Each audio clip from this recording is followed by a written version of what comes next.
Good morning.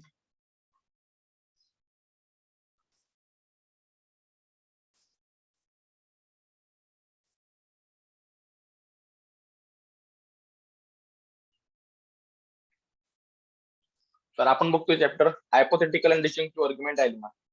कालच्या लेक्चरला आपण काय केलं? हायपोथेटिकल आर्ग्युमेंट म्हणजे काय, त्याचे बेसिक रूल नक्की काय आहेत ते बघितले. त्यानंतर डिस्टिंक्टिव्ह आर्ग्युमेंट म्हणजे काय, रूल्स ऑफ डिस्टिंक्टिव्ह आर्ग्युमेंट बघले. आज आपण काय करूया, डायलेमा म्हणजे नक्की काय, त्याचे प्रकार काय, रिबटल कसं करायचं आणि रिपिटेशन कसं करायचं. आता हा भाग एक्झामच्या दृष्टीने खूप महत्वाचा आहे. एक्झाम जर ऑफलाईन असेल ऑनलाईन असेल, बऱ्याचदा 12 मार्कचा क्वेश्चन हा पॉईंट नंबर 5 ते 8 वर येतो. या ठिकाणी काय असतं, तुम्हाला एक वाक्य दिलेलं असतं, त्या वाक्याचं तुम्ही डायलेमा कन्स्ट्रक्ट करायचं आहे, त्याचं रिबटल पण करायचं आणि रिपिटेशन पण करायचं आहे, जे आपण लेक्चरच्या शेवटी बघणार आहोत. सुरुवातीला आपण बघूया डायलेमा म्हणजे नक्की काय. It is an argument in which major premise form by conjunction of two or more hypothetical preposition. याचा अर्थ काय, तुमची जी मेजर प्रिमाइस असणार आहे त्याच्यामध्ये इफ देन वाली दोन वाक्य असणार आहेत आणि ती जी काही दोन वाक्य असणार आहेत ती अँडचा वापर करून जोडलेली असतील. आता इकडे टू और मोर म्हटलंय, पण तुमच्या सिलेबस प्रमाणे तुम्हाला दोन वाक्यांचं जे काही मेजर प्रिमाइस दिलेलं आहे, दोन पेक्षा जास्त हायपोथेटिकल प्रपोजिशन तुम्हाला देण्यात आलेलं नाही. काय लक्षात ठेवायचंय, डायलेमा म्हटल्यानंतर पहिली गोष्ट असेल मेजर प्रिमाइस मध्ये दोन हायपोथेटिकल प्रपोजिशन म्हणजे इफ देन वाले वाक्य असणार आहेत, जी अँडचा वापर करून जोडलेली असतील. जसं एक्झाम्पल बघा, if men are morally perfect it is unnecessary to preach socialism and if they are not morally perfect it is impossible to preach it. इकडे झालंय काय, इफ देनची दोन वाक्य आहेत जी अँड वापरून जोडलेली आहेत. मग ह्याने सांगितलंय काय, डायलेमा मध्ये पहिलं वाक्य असेल मेजर प्रिमाइस, ज्याच्यामध्ये इफ देनची दोन वाक्य कंजंक्शन म्हणजेच अँड वापरून जोडलेली असतील. पुढे काय म्हटलंय बघा, the minor premise is disjunctive preposition.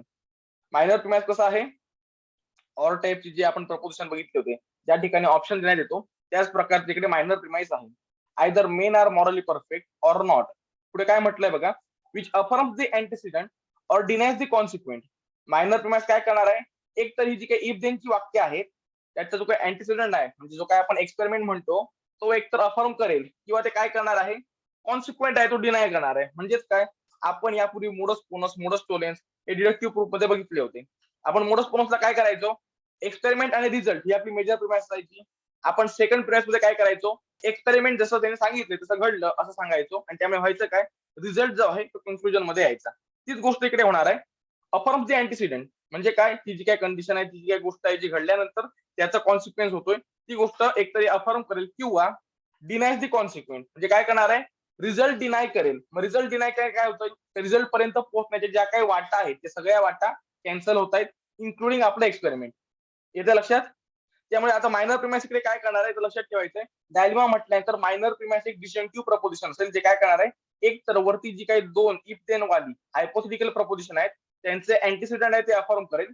जर त्यांनी अँटिसिडंट अफर्म केले तर आपल्याला काय करावं लागेल, त्याचा रिझल्ट अफर्म करावा लागेल. कारण काय, एक्सपेरिमेंट घडल्यानंतर रिझल्ट घडतोय. मायनर प्रिमाइस काय म्हणते, एक्सपेरिमेंट योग्य प्रकारे घडलंय. मग तुम्ही कन्क्लुजन मध्ये काय करणार, जो रिझल्ट इंडिकेट करायचा प्रयत्न करतायत तो.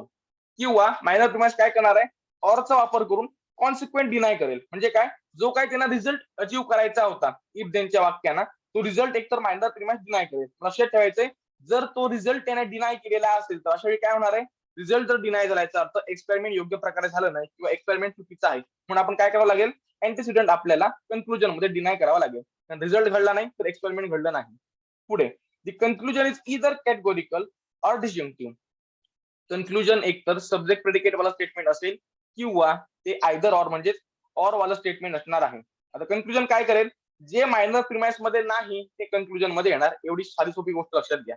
आता डायलेमा का म्हणतो, हे सर्वात क्लिष्ट प्रकारचं सिलोजिझम आहे. या ठिकाणी आपण काय करतोय, हायपोथेटिकल पण वापरतोय, त्याचबरोबर डिस्जंक्टिव्ह पण वापरतोय आणि कन्क्लुजन मध्ये मे बी काही वेळा कॅटेगोरिकल येईल, काही वेळा डिस्जंक्टिव्ह येईल. त्यामुळे सर्वात क्लिष्ट प्रकारचा जो फॉर्म आहे सिलोजिझमचा त्याला आपण डायलेमा म्हणायचा आहे. याचा वापर बेसिकली समोरच्या माणसाला कन्फ्युजन मध्ये टाकण्यासाठी करण्यात येतो.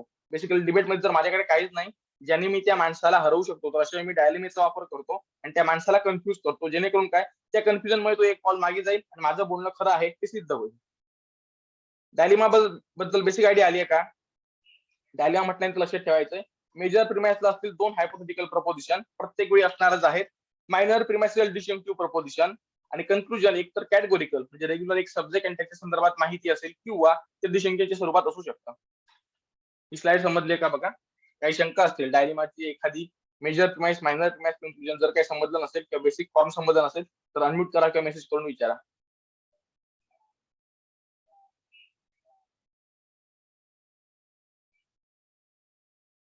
ओके. आता डायलिमाच्या संदर्भात अजून काही बेसिक कन्सेप्ट आहेत त्या आपण समजून घेऊया. कन्स्ट्रक्टिव्ह डायलिमा, इकडे काय म्हटलंय, a constructive dilemma is one in which minor premise which is disjunctive proposition affirm the antecedent and conclusion affirms the consequent. पुन्हा एकदा तेच, कन्स्ट्रक्टिव्ह डायलिमा हा प्रकार सुद्धा आपल्याला डिडक्टिव्ह प्रूफच्या वेळी झालेला आहे. म्हणून तुम्हाला सांगितलेलं, ज्यावेळी आपण डिडक्टिव्ह प्रूफचं चॅप्टर बघतोय त्यामध्ये फक्त रूल्स वर जास्त लक्ष द्यायचं, कारण काय, ते रूल्स आपल्याला इकडे अप्लाय करायचे आहे. मग कन्स्ट्रक्टिव्ह डायलिमा म्हणजे काय, ज्याप्रमाणे आपण मोडस पोनस मध्ये काय करतो, पहिलं वाक्य असतं एक्सपेरिमेंट आणि रिझल्ट. आपण मायनर मॅथ्सला काय करतो, अँटीसिडंट म्हणजे एक्सपेरिमेंट अफर्म करतो की एक्सपेरिमेंट घडलं आणि कन्क्लुजन मध्ये काय होणार आहे, रिझल्ट येणार आहे. तीच गोष्ट इकडे सांगितलेली आहे. ज्यावेळी डायलेमा असेल कन्स्ट्रक्टिव्ह त्यावेळी तो काय करणार आहे, मायनर प्रिमाइस मध्ये जे ऑरचं प्रपोजिशन आहे त्याच्यामध्ये जी काही दोन इफ देनची वाक्य आहेत त्यांचा जो काही अँटीसिडंट असेल त्यांच्यामध्ये जे काही एक्सपेरिमेंट असेल ते घडलं असं सांगणार आहे. आणि त्यामुळे होणार काय, कन्क्लुजन जे आहे त्या कन्क्लुजन मध्ये त्याचा रिझल्ट घडला असं आपण मानणार आहोत. म्हणून याला मानायचे कन्स्ट्रक्टिव्ह. डिस्ट्रक्टिव्ह म्हणजे काय, डिस्ट्रक्टिव्ह कन्स्ट्रक्टिव्हच्या नेमकं अपोजिट काम करणार आहे. Destructive dilemma is one in which minor premise denies the consequent and conclusion denies the antecedent. इकडे होणार काय, वाक्य इफ देनच असेल, ज्याप्रमाणे आपण डिडक्टिव्ह प्रूफ मध्ये मोडस टोलेन्स बघितला तो डिस्ट्रक्टिव्ह डिलेमा बघितला, ते जे काही सांगताय तीच गोष्ट इकडे सांगितलेली आहे. जी काही मेजर प्रिमाइस ती काय सांगते, एक्सपेरिमेंट आणि रिझल्ट. समजा मायनर प्रिमाइसने रिझल्ट डिनाय केला तर याचा अर्थ काय, एक्सपेरिमेंट घडलं नाही किंवा एक्सपेरिमेंट चुकीचं आहे. आता स्पेसिफिकली रिझल्टच डिनाय का केला पाहिजे, तर एखादा रिझल्ट अचीव्ह करण्याचे मल्टिपल वेज असू शकतात. पर्टिक्युलरली तुम्ही सांगितलं त्याच एक्सपेरिमेंटने तो रिझल्ट देतोय अशी काही गोष्ट नाहीये. त्यामुळे होतंय काय, ज्यावेळी आपण रिझल्ट डिनाय करतो त्यावेळी ज्या काही पॉसिबिलिटी आहे ते सगळ्या एलिमिनेट करतो, इन्क्लुडिंग आपलं एक्सपेरिमेंट. म्हणून लक्षात घ्यायचं, जर का मायनर प्रिमाइसने जो काही रिझल्ट आहे म्हणजे देनचा जो काही भाग आहे तो जर का डिनाय केला तर कन्क्लुजन मध्ये आपण काय करायचंय, आपलं एक्सपेरिमेंट, आपली कंडिशन जी अँटीसिडंट आहे ती डिनाय करायची आहे. म्हणून याला डिस्ट्रक्टिव्ह मानलेलं आहे, कारण काय, इकडे निगेटिव्ह इम्पॅक्ट होतोय, कन्स्ट्रक्टिव्हला पॉझिटिव्ह इम्पॅक्ट होतोय. पुढे, simple dilemma is one in which antecedent or consequent in major premise are common.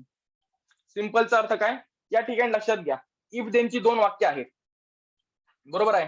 मग इकडे काय म्हणतायत, त्याला सिंपल कधी म्हणा, ज्यावेळी इफ देनच्या वाक्यामध्ये कोणता ना कोणता कॉमन एलिमेंट असणार आहे. म्हणजे काय, समजा पी क्यू आर एस त्या टर्म घेतल्या, P then Q and R then S आहे, या ठिकाणी कॉमन काही दिसत नाही. त्यावेळी जर मी असं एक्झाम्पल घेतलं, P then Q and R then Q, इकडे झालंय काय, दोन ज्या काही हायपोथेटिकल प्रपोजिशन आहेत इफ देनच्या, त्या दोघांमध्ये कॉमन घटक तयार झालाय.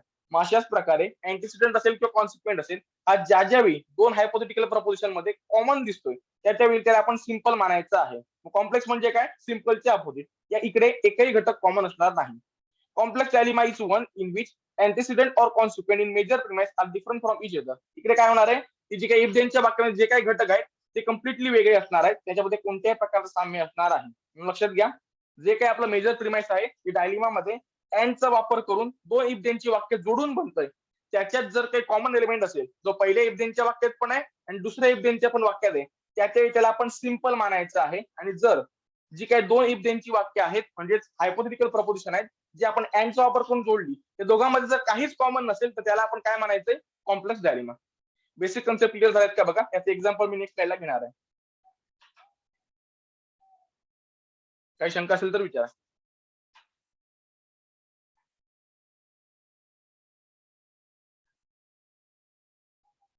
ओके, आता याचं आपण कॉम्बिनेशन बघूया.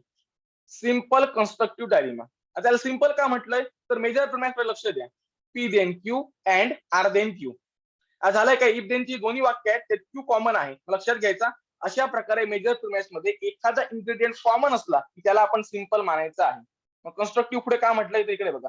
In this kind of dilemma the minor premise affirms the antecedent and consequent in the major premise are identical.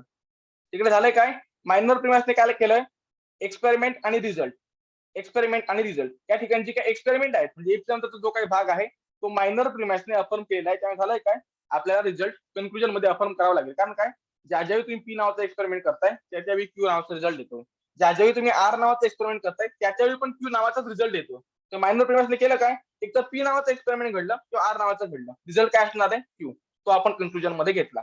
मग ज्यावेळी लक्षात ठेवायचंय, पहिली गोष्ट, मेजर प्रिमाइस मध्ये जे काही चार घटक आहेत म्हणजे इफ देन आणि इफ देनची जी काही दोन वाक्य आहेत त्यात जर एखादा घटक कॉमन असेल तर याला सिंपल माना. त्याचबरोबर ज्या मायनर प्रिमाइस मध्ये यांचे अँटीसिडेंट अफर्म केले म्हणजे एक्सपेरिमेंट अफर्म केला आणि त्यामुळे तुम्हाला त्याचा रिझल्ट जर अफर्म करावा लागतो तर त्याला कन्स्ट्रक्टिव्ह म्हणा आणि यालाच आपण जॉईंटली म्हणायचंय सिम्पल कन्स्ट्रक्टिव्ह डिलेमा. आता याचाच एक प्रकार आहे कॉम्प्लेक्स कन्स्ट्रक्टिव्ह डिलेमा. इकडे रूल बदलणार आहे, इकडे फक्त काय बदलणार आहे, कोणताही घटक मेजर प्रिमाइस मध्ये कॉमन असणार नाही. म्हणजेच काय, जी काही इफ देन वाली दोन हायपोथेटिकल प्रपोजिशन आहेत जी आपण अँडचा वापर करून जोडलेली आहेत त्याच्यात कोणताही घटक कॉमन नसला की आपण त्याला कॉम्प्लेक्स म्हणायचं आहे. इकडे बघा P then Q and R then S काही कॉमन आहे का, नाही, म्हणून याला आपण कॉम्प्लेक्स मानतोय. नाही आपण कन्स्ट्रक्टिव्ह का म्हणतोय, तर हे तेच काम करणार आहे जे नंबर 1 ने केलंय. दोघांचे अँटीसिडेंट असतील म्हणजे एक्सपेरिमेंट असतील ते तो मायनर प्रिमाइस मध्ये अफर्म करणार आहे आणि ते दोन्ही मायनर प्रिमाइस मध्ये अफर्म केले आपल्याला काय करायचं आहे, रिझल्ट जो आहे तो कन्क्लुजन मध्ये घ्यायचा आहे. कारण काय, ज्या ज्यावेळी पी नावाचं एक्सपेरिमेंट घडतंय त्याच्यावेळी क्यू नावाचा रिझल्ट येतोय, ज्या ज्यावेळी आर नावाचं एक्सपेरिमेंट घडतंय त्याच्यावेळी एस नावाचा रिझल्ट येतोय. मग मायनर प्रिमाइस मध्ये म्हटलंय काय, एकतर पी घडला असेल किंवा आर घडला असेल. म्हणजेच काय, पी नावाचं एक्सपेरिमेंट केलंय किंवा आर नावाचं केलंय, तर आपण कन्क्लुजन मध्ये काय करायचं आहे, क्यू नावाचा रिझल्ट आलाय किंवा एस नावाचा रिझल्ट आलाय. लक्ष झालंय. सिंपल आणि कॉम्प्लेक्स मध्ये एकाच गोष्टीचा फरक आहे, कॉमन एलिमेंट. सिंपल मध्ये काय होणार आहे, मेजर प्रिमाइस मध्ये बघायचा कोणता घटक कॉमन आहे का, जर एखादा घटक कॉमन आला तर त्याला सिंपल माना आणि जर एकही घटक कॉमन नसेल जसं इकडे पी क्यू आर एस आहेत, चारही घटक वेगळे आहेत तर त्याला कॉम्प्लेक्स माना. कन्स्ट्रक्टिव्हचं प्रिन्सिपल तेच राहील. मायनर प्रिमाइस मध्ये आपण एक्सपेरिमेंट अफर्म करायचं आणि कन्क्लुजन मध्ये रिझल्ट अफर्म केला जातो. हे दोन प्रकार समजलेत का बघा, काही शंका असतील, एखादा भाग समजला नसेल तर अनम्यूट करा किंवा मेसेज करून विचारा.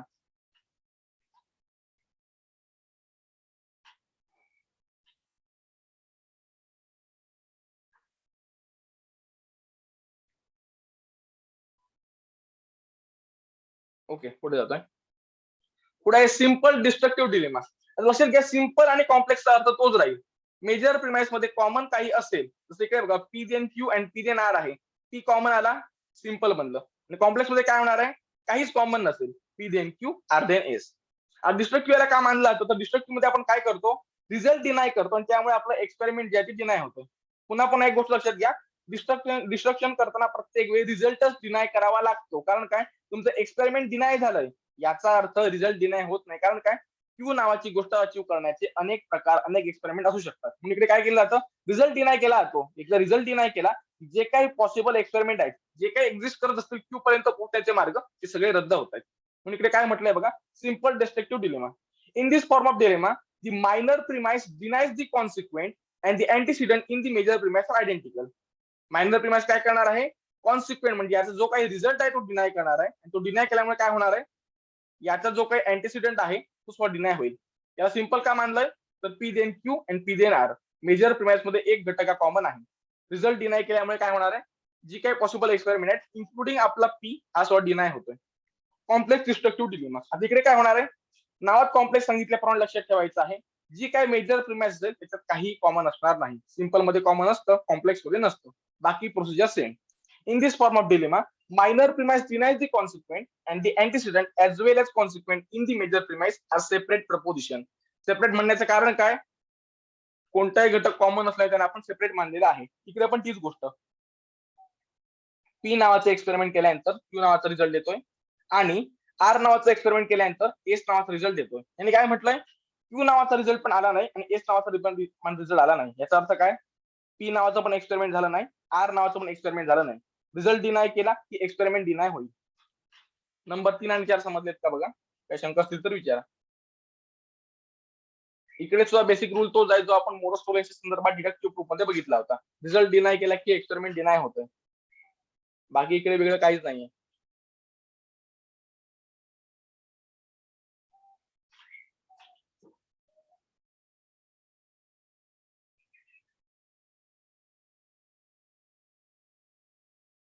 ओके, पुढे जातोय. Rebuttal of dilemma. आता रिबटलचा अर्थ लक्षात घ्या, एखाद्याचं विधान खोडून काढण्यासाठी आपण त्याच्या विरुद्ध अर्थाचं एक विधान तयार करतो, त्याला रिबटल म्हणायचं आहे. फॉर एक्झाम्पल, एखादा माणूस सांगायचा प्रयत्न करतोय 1+1=2 आहे, मी त्याच्या विरुद्ध काय करणार आहे, मी असं गोष्ट प्रूव्ह करणार आहे की 1+1=2 आहे. जी गोष्ट एखादा माणूस प्रूव्ह करतो त्याच्या कम्प्लिटली अपोजिट एखादा आर्ग्युमेंट, एखादा डिलेमा ज्यावेळी आपण कन्स्ट्रक्ट करतो त्यावेळी त्याला आपण रिबटल मानायचं आहे. काय म्हटलंय बघा, The rebuttal of dilemma consists in presenting a counter dilemma which proves the opposite conclusion. जसं आपण इनडायरेक्ट प्रूफच्या वेळी करायचो, इनडायरेक्ट प्रूफला आपण काय करायचो, अपोजिट गोष्ट घ्यायची ती प्रूव्ह होत नाही म्हणून ओरिजिनल बरोबर म्हणायचो. इकडे काय करायची, अपोजिट गोष्ट प्रूव्ह करायची आहे. मग अपोजिट करण्यासाठी काय करायचंय, कन्क्लुजनला टार्गेट करायचं. समजा कन्क्लुजन असेल पी ऑर क्यू, तर तुमची दोन कामं असणार आहेत. पहिलं काम असेल क्वालिटी चेंज करा. कन्क्लुजन अफर्मेटिव्ह असेल तुम्ही निगेटिव्ह करा, कन्क्लुजन निगेटिव्ह असेल तुम्ही अफर्मेटिव्ह करा. आणि दुसरी गोष्ट आहे ट्रान्सपोजिशन. पी ची जागा क्यू घेईल आणि क्यू ची जागा पी घेईल. जसं इकडे केलंय बघा, पी ऑर क्यू होतं म्हणून केलंय काय, not Q or not P. झालं. आता इकडे प्रॅक्टिकली बघूया नक्की कसं करायचं. Complex constructive dilemma. आता हा भाग आपण आताच बघितलेला आहे. P then Q and R then S अशा प्रकारचं दोन हायपोथेटिकल प्रपोजिशन जर अँड वापरून जोडलेले असतील आणि मायनर प्रिमाइस जर एक्सपेरिमेंट अफर्म करत असेल की पी नावाचं एक्सपेरिमेंट घडलंय किंवा आर नावाचं एक्सपेरिमेंट घडलंय, तर आपण कन्क्लुजन मध्ये काय करणार आहोत, क्यू नावाचा रिझल्ट आलाय किंवा एस नावाचा रिझल्ट आलाय असं सांगू. बरोबर आहे. हा एक कॉम्प्लेक्स कन्स्ट्रक्टिव्ह डिलिमा. आता तुम्हाला करायचंय काय, याचं रिबटल करायचं, याचं खंडन करायचं आहे. मग काय करूया, कन्क्लुजनला टार्गेट करूया. इकडे कन्क्लुजन काय आहे, क्यू ऑर एस. बरोबर आहे. हे अफर्मेटिव्ह आहे की निगेटिव्ह आहे, कसं फिगर आउट करणार आहात, तर निगेशनचं कोणतं चिन्ह आहे का बघा, नाही. म्हणजे आपल्याला काय करावं लागेल, याच्यासाठी काउंटर आर्ग्युमेंट तयार करण्यासाठी आपल्याला काय करावं लागेल, अफर्मेशनचं निगेशन करावं लागेल. निगेशनचे साईन दिले. अजून एक स्टेप करावी लागेल, त्यांची जागा बदलायची. क्यू एस आहे ना, ते एस क्यू करा. मग कन्क्लुजन बनलं निगेटिव्ह एस निगेटिव्ह क्यू. एक स्टेप कंप्लीट झाली. दुसरी गोष्ट करायची काय, कन्क्लुजन मध्ये या उलट्या क्रमाने येण्यासाठी ते ओरिजिनल जिकडून आले तिकडे सुद्धा तुम्हाला त्यांचा क्रम म्हणजे त्यांची पोझिशन बदलावी लागेल. कारण काय, जर वरती जर क्यू आणि एस ठेवलं असेल आणि खाली जर एस क्यू ठेवलं असेल तशी एस क्यू रिझल्ट येत नाही. बरोबर आहे. मग आपण काय करूया, या गोष्टी, हा क्यू इकडून आला होता, हा एस इकडून आला होता, या गोष्टी ओरिजिनल जिकडून आलेल्या आहेत तिकडे सुद्धा यांची पोझिशन आणि क्वालिटी बदलूया. म्हणून आपण केलं काय, ओरिजिनल होतं पी देन क्यू, ते आपण बदलून केलं पी देन एस. ओरिजिनल होतं आर देन एस, ते आपण केलं आर देन क्यू. आणि दोघांनाही निगेटिव्ह केलं. आता काय होणार आहे, मायनर प्रिमाइसने एक्सपेरिमेंट जे आहे ते अफर्म केल्यानंतर याचा जो काही निगेटिव्ह रिझल्ट आहे तो अफर्म होतोय आणि काउंटर आर्ग्युमेंट आहे, काउंटर डिलेमा आहे, तो कन्स्ट्रक्ट होतोय. पुन्हा एकदा सांगतो, आपण काय करतोय, रिबटल मध्ये एखाद्या गोष्टीचं खंडन करण्यासाठी कन्क्लुजनच्या कम्प्लिटली अपोजिट कन्क्लुजन आपण काढून दाखवतो. आता कम्प्लीट अपोजिट गोष्ट तयार करण्यासाठी, कम्प्लीट अपोजिट डिलेमा तयार करण्यासाठी दोन गोष्टी करायच्या. पहिली गोष्ट क्वालिटी चेंज करायची. अफर्मेटिव्ह असेल तर निगेटिव्ह करा, निगेटिव्ह असेल तर अफर्मेटिव्ह करा. आणि दुसरी गोष्ट, कन्क्लुजन मध्ये जे काही इन्ग्रेडियंट आहेत त्याचे ट्रान्सपोजिशन करायच्या. पी ची जागा क्यू घेईल आणि क्यू ची जागा पी घेईल. आपण काय केलं, पहिल्यांदा कन्क्लुजन काय ते बघितलं, अफर्मेटिव्ह आहे ना, मग आपल्याला निगेटिव्ह कन्क्लुजन पाहिजे. दुसरी गोष्ट ट्रान्सपोजिशन करणं, क्यू ची जागा एस ने घेतली, एस ची जागा क्यू ने घेतली. आता प्रश्न आहे, कन्क्लुजन अशा प्रकारचं कसं आणायचं. ओरिजिनल मेजर प्रिमाइस जर ठेवली असती तर असं कन्क्लुजन येऊ शकतं का, नाही. कारण इकडे यांचा सिक्वेन्स वेगळा आहे, कन्क्लुजन मध्ये सिक्वेन्स बदललेला आहे. पण आपण काय करायचंय, ज्याप्रमाणे आपण खाली सिक्वेन्स बदलला त्याचप्रमाणे ज्या मेजर प्रिमाइस मधून हे दोन घटक आले तिकडे सुद्धा यांचा सिक्वेन्स बदलला. म्हणून काय केलं, पी देन क्यू होता तो पी देन एस केला आणि आर देन एस होता तो आर देन क्यू केला. आणि दुसरी गोष्ट निगेशन केलं. आता काय होणार आहे, ज्यावेळी आपण एक्सपेरिमेंट अफर्म करू, म्हणजे पी आणि आर अफर्म करू, त्याच्यावेळी निगेटिव्ह एस आणि निगेटिव्ह क्यू म्हणजेच क्यू ऑर एस काउंटर जो काही कन्क्लुजन आहे ते येणार आहे. हा भाग समजलाय का बघा, नक्की मी काय कोणत्या स्टेप फॉलो केल्या, नक्की का त्या स्टेप फॉलो केल्या समजलंय का बघा. समजलं नसेल तर अनम्यूट करा किंवा मेसेज करून विचारा.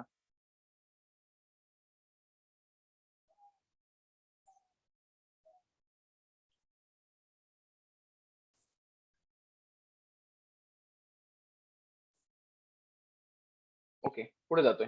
आता बघूया कॉम्प्लेक्स डिस्ट्रक्टिव्ह डिलेमाचं काय करायचं. पुन्हा एकदा ते आधी डिस्ट्रक्टिव्ह डिलेमा म्हणजे काय पुन्हा एकदा एक्सप्लेन करतो.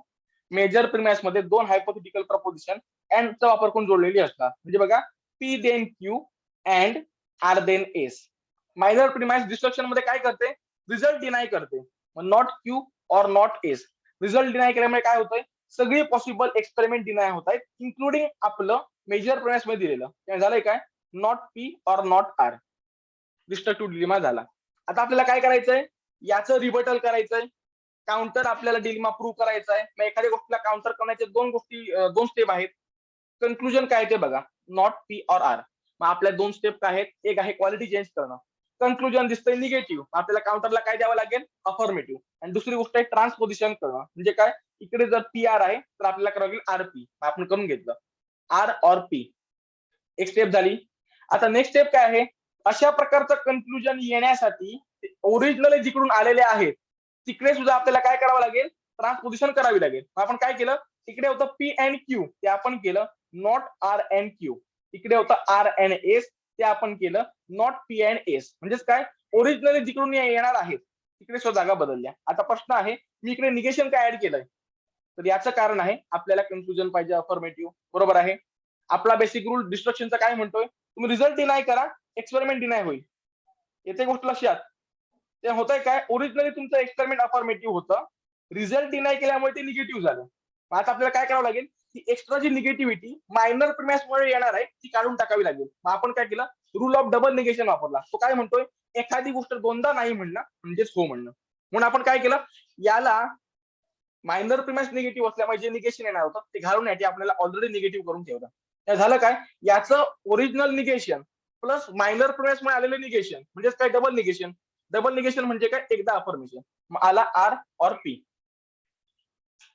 पुन्हा एकदा सांगतोय, डिस्ट्रक्टिव्ह डिलेमामध्ये जे काही कन्फ्युजन होतं, not P or not R, त्याच्या आपल्याला काउंटर आर्ग्युमेंट तयार करायचं होतं. मग आपण केलं काय, काउंटर आर्ग्युमेंट करताना 2 स्टेप फॉलो केल्या. पहिली गोष्ट क्वालिटी अपोजिट करणं, हे निगेटिव्ह आहे, मग आपण काय केलं, इकडे अफर्मेटिव्ह केलं. आणि दुसरी गोष्ट ट्रान्सपोजिशन करणं, पी आर होता आरपी गेला. आता ही गोष्ट काय करायची होती, अशा प्रकारचं कन्फ्युजन येण्यासाठी जेथून येतात तिकडे पण आपल्याला जागा बदलायची गरज होती. मग आपण काय केलं, पी अँड क्यूचं काय केलं, नॉट आर देन क्यू, आणि आर देन एस काय केलं, नॉट पी देन एस. एक काम झालं. आता मी इकडे निगेशन काय ऍड करतोय, तर लक्षात घ्या, मायनर प्रिमाइस रिझल्ट डिनाय करते म्हणून एक्सपेरिमेंट डिनाय होत होतं. बरोबर आहे. याचा अर्थ काय, मायनर प्रिमाइसच्या निगेशनमुळे एक्सपेरिमेंटला निगेशन येत होतं, पण आपल्याला कन्क्लुजन मध्ये निगेशन चालेल का, नाही. म्हणून मी केलं काय, ओरिजिनली एक्सपेरिमेंट निगेटिव्ह ठेवलं. हे झालं काय, याचं निगेशन प्लस रिझल्ट डिनाय झाल्यामुळे आलेलं निगेशन म्हणजे डबल निगेशन. आणि रूल ऑफ डबल निगेशन काय म्हणतो, एखादी गोष्ट दोनदा नाही म्हणणं म्हणजे एकदा हो म्हणणं, म्हणजेच काय, रिझल्ट आला अफर्मेटिव्ह. समजलंय का बघा एक उदाहरण? समजलं नसेल, काही शंका असेल, एखादी स्टेप समजली नसेल तर अनम्यूट करा किंवा मेसेज करून विचारा.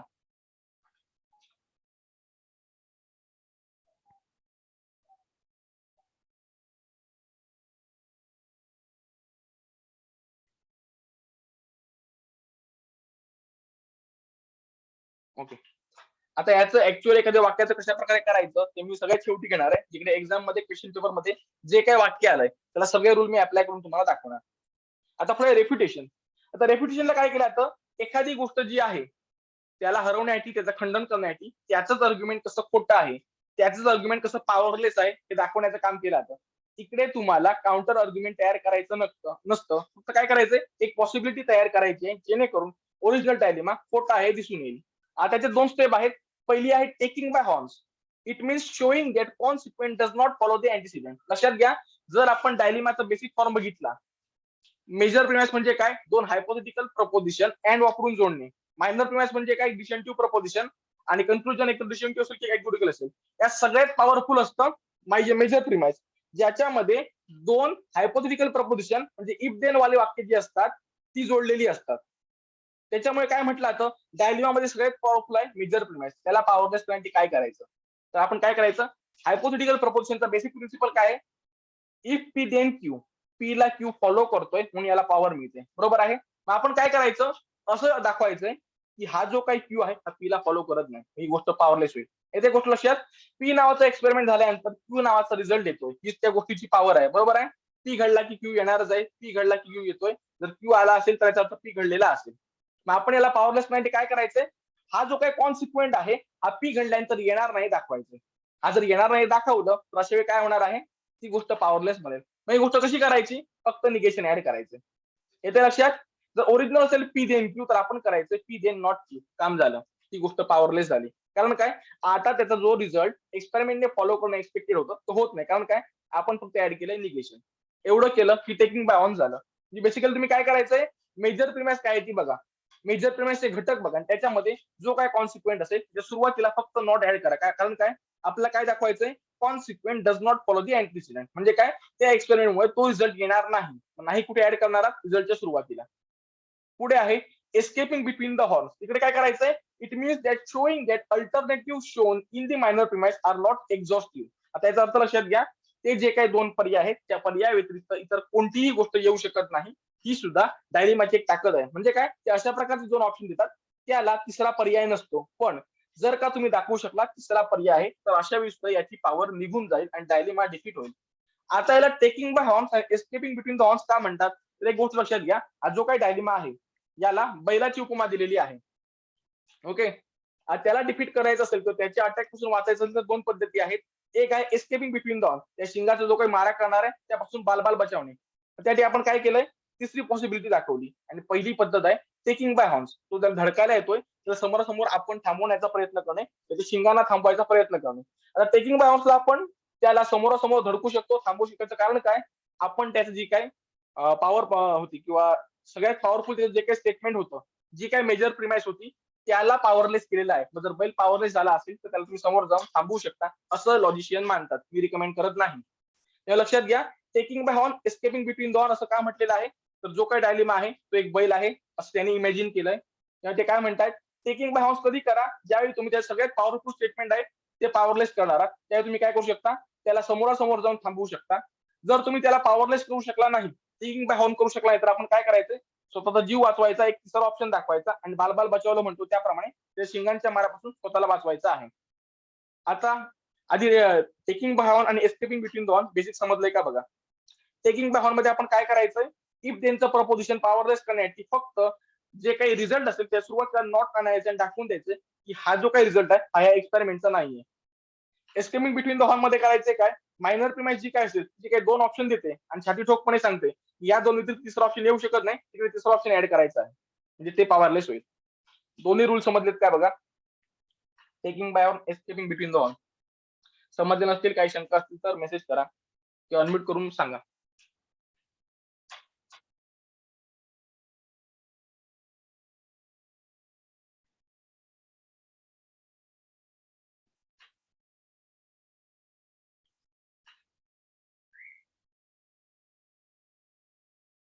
ओके, आता प्रॅक्टिकल एक्झाम्पल.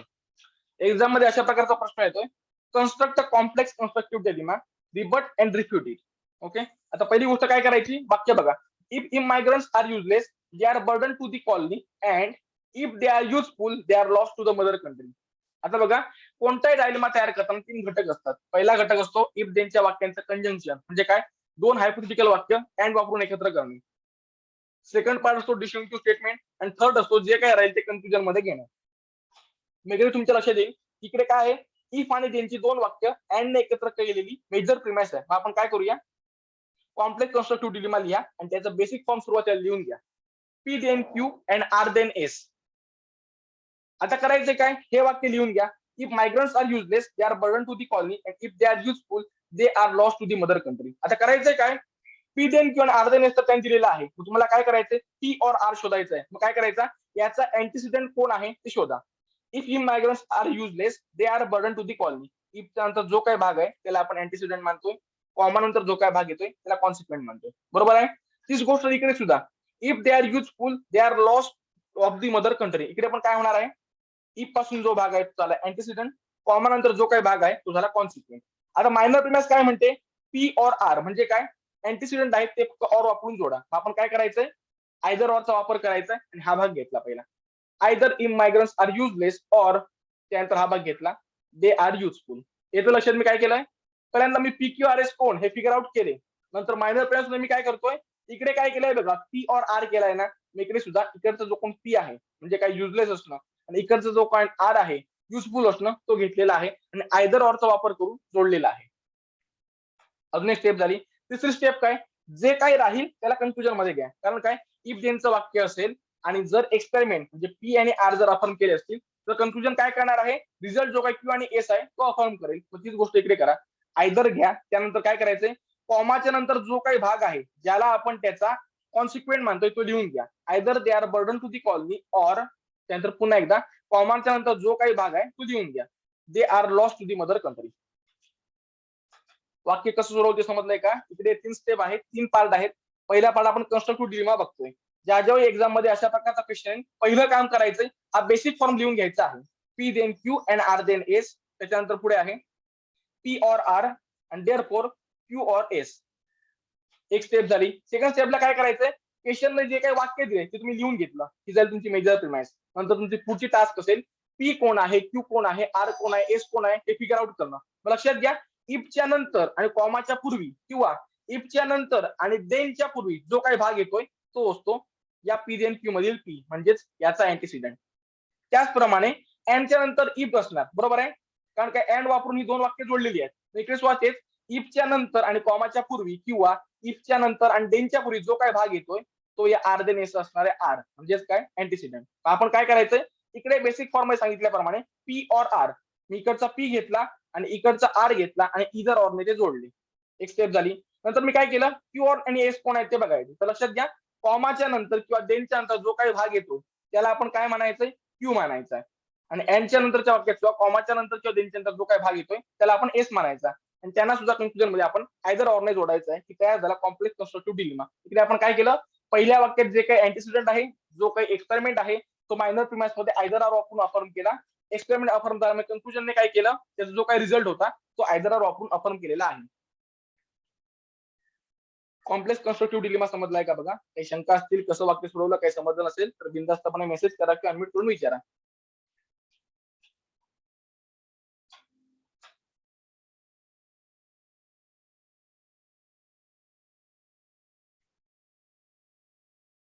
ओके पुढे जातोय.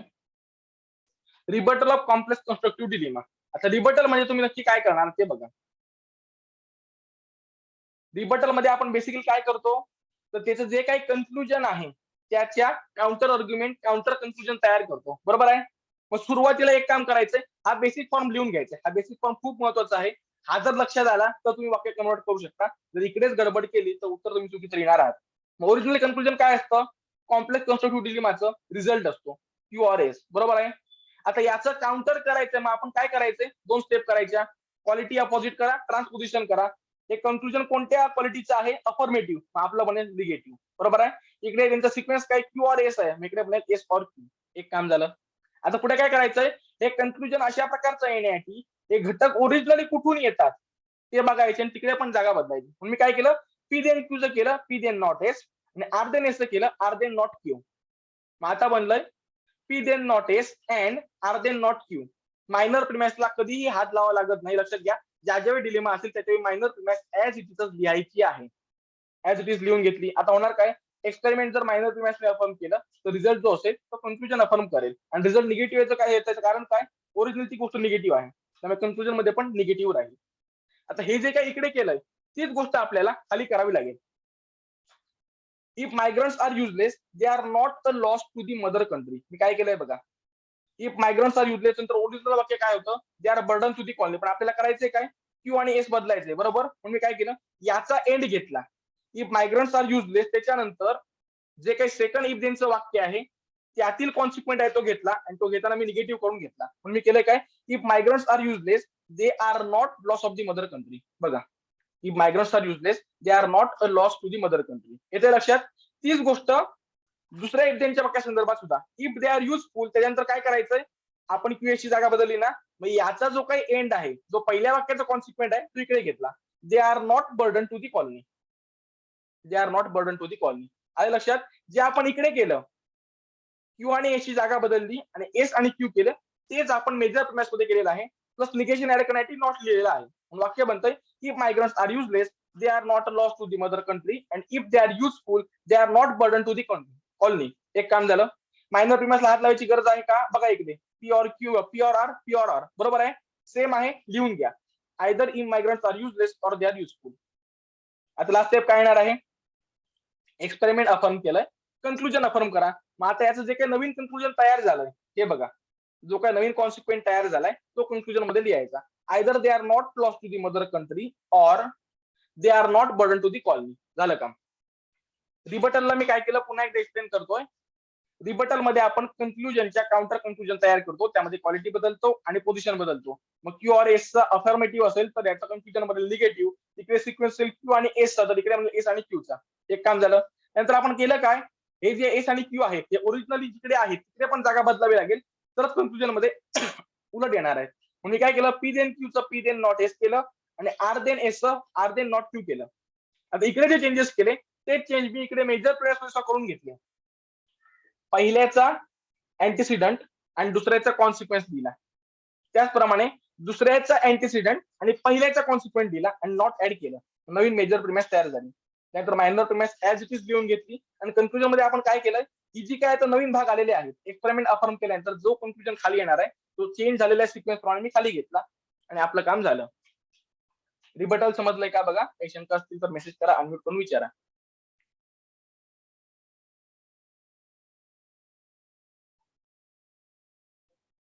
Next, taking by horns.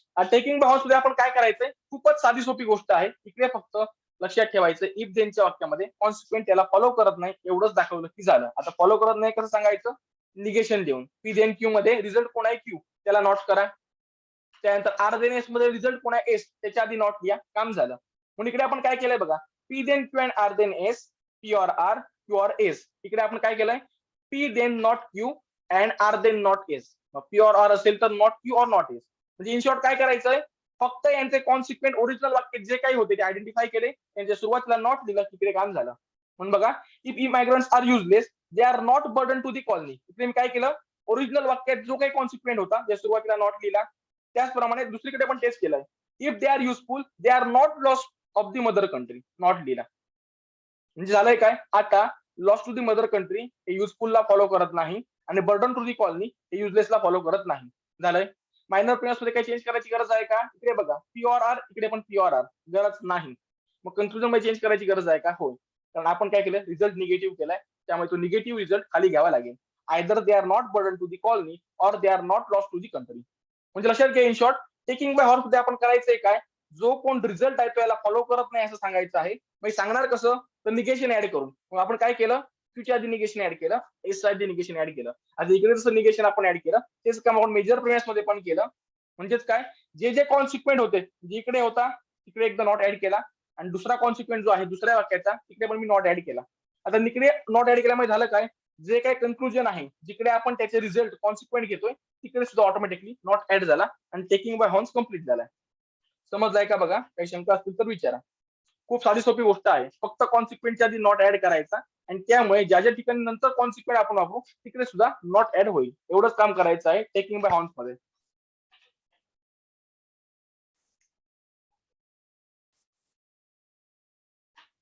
Okay, पुढे जातोय. Escaping between the horns. आता इकडे आपल्याला काय करायचं असतं? मेजर प्रिमाइसला हात लावायचा नसतो, फक्त मायनर प्रिमाइसला एक ऍडिशनल पॉसिबिलिटी तयार करायची असते. म्हणजे बघा, if immigrants are useless they are burden to the colony and if they are useful they are loss of the mother country. काही चेंज करायची गरज नाही, कारण काय? एस्केपिंग बिटवीन द हॉर्न्सला आपण मायनर प्रिमाइसला प्रोसेस करतो, मेजरला नाही. किंवा करायचं काय? मेजर प्रिमाइस आहे तशी देऊन घ्या. मायनर प्रिमाइस मध्ये ऑप्शन तयार करायचं, म्हणजे काय करायचंय? ऑर समथिंग एल्स एवढं द्यायचं आहे. आता लक्षात घ्या, मायनर प्रिमाइसला ऑप्शन क्रिएट केल्यामुळे कन्क्लुजन मध्ये पण आपल्याला एक ऑप्शन द्यावा लागेल, ऑर समथिंग एल्स. फक्त एवढं केलं की एस्केपिंग बिटवीन द हॉर्न्स झालंय. म्हणजे बघा, एखाद्या माणसाला फिरायला जायचं आहे, ती जागा खूप एक्सपेन्सिव्ह आहे. आपण त्या माणसाला अडकवण्यासाठी डायलॉगमध्ये काय म्हणतोय? तुझ्याकडे जेवढे पैसे आहेत तेवढ्या पैशात एक तर तू ट्रॅव्हल करून तिकडे पोहोचू शकतोस, किंवा तेवढ्या पैशात तू तिकडे अकोमोडेशन घेऊ शकतो. दोन्ही गोष्टी तुझ्या पैशात भागणाऱ्या नाही. दोन पर्याय तुझ्याकडे काय आहेत?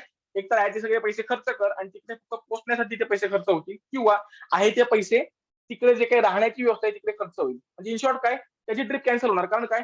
जर तो तिकडे पोहोचला तर राहू शकत नाही, जर राहायची त्याने बुकिंग इकडनं केलं तर तो प्रवास करू शकत नाही. ऑप्शन आहे का? नाही. पण त्यांनी तिसरा ऑप्शन सांगितला, मी तिकडचं डेस्टिनेशन आहे ते एक्सपेन्सिव्ह आहे म्हणून सोडतोय आणि चीपर डेस्टिनेशन निवडतोय. माझ्या पैशात ट्रॅव्हलिंग पण होईल आणि माझ्या पैशात मी राहू पण शकतो. इकडे त्याने केलंय काय? तिसरी पॉसिबिलिटी दिल्यामुळे या ठिकाणी इफेक्ट जो आहे तो गेलेला आहे. तीच गोष्ट आपण ज्या ज्यावेळी करतो त्याच्यावेळी आपल्याला इकडे एस्केपिंग बिटवीन द हॉर्न्स मिळतो. म्हणजे इन शॉर्ट काय करा? मायनर प्रिमाइसच्या पुढे ऑर समथिंग एल्स लिहा, कन्क्लुजनच्या पुढे ऑर समथिंग एल्स लिहा. म्हणजे काय? तिसरा पर्याय आहे की फक्त पॉसिबिलिटी दाखवा, तेवढी दाखवली की तुमचं काम झालं. एस्केपिंग बिटवीन द हॉर्न्स समजलाय का बघा? काही शंका असतील तर मेसेज करा किंवा अनम्यूट करून विचारा.